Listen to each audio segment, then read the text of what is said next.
Thomas on Recovery is a Process of Decisions podcast. Tonight's episode is entitled Transforming My Triggers. I have been in the recovery process since 2003, and last night I dreamed of sitting in a room full of drugs with a woman offering me a plate with lines of white powder on it. I immediately woke up and said a prayer thanking God for another day of life. For me, triggers can come in the form of dreams or wandering thoughts of past imagery of inappropriate conduct. This wayward thought pattern can occur at the most incongruous times. Moments such as when driving absent-mindedly down the road, or when waiting online at the drive-thru eatery, or even in the middle of a conversation with my significant other. These sudden lapses in current thought occur as a hijacking of my positive train on the recovery railroad. This sudden diversion comes complete with HD TV quality mind movies propagated with real or unreal characters whom I may or may not know. These snippets from the mind meld that are totally irrelevant actions of a past gone era of existence. A overwhelming of a fully fictional memory built upon guilt and shame, leg holes embedded in imagery, storytelling, and character. These same triggers can avail themselves through smell. The sudden whiff of real or imagined marijuana smoke, or the uniqueness of gasoline for which cocaine has its roots. It does not take much for the imagination and trigger carousel to begin its full revolutionary ride into my mind's eye. The fact that these triggers will surface after over 20 years in the recovery process illustrates the very essence of why there is no cure for the disease of addiction. It can and will bear its creative head at the most auspicious times. There is a slogan that states, "Your misery can always be refunded." This is always the case.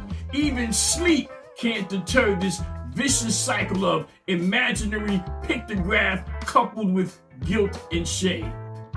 The mind's eye can always engage its circulatory cycle of mischief and paranoia.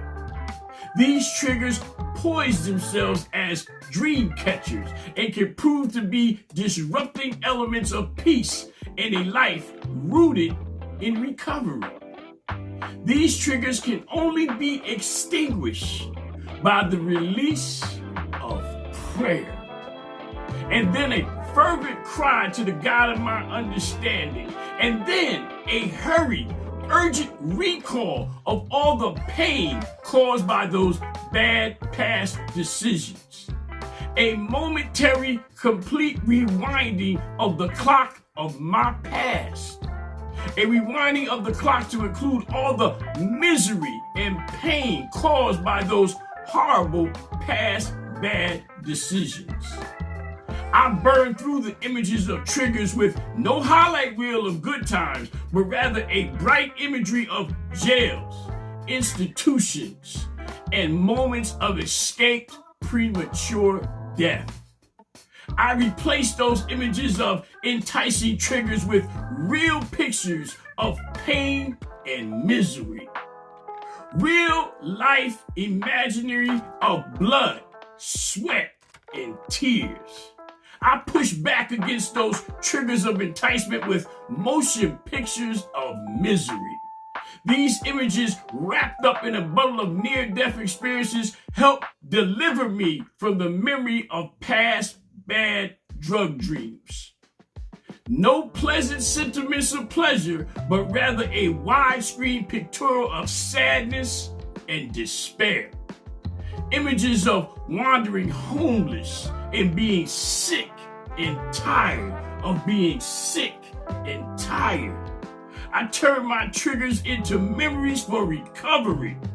Memories that necessitated my absolute need for the stages of recovery and my need to never, ever return to the mistakes of my past. No, triggers don't haunt me.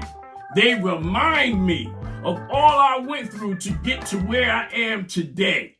My triggers set my recovery in concrete and serve as my flagpole for waving a flag of declaring my need to pray for thanks for another day to just do better. A new opportunity based in a decision to live and not die. A new opportunity to be at my best as I strive this day and every day to just do better. This is Trent Thomas on the Recovery is a Process of Decisions podcast. Please leave your inspiring comments on this podcast and all my podcasts at transnetrecover.com/podcast. And please free to follow me on Facebook and Instagram. #TransnetRecover. Thank you.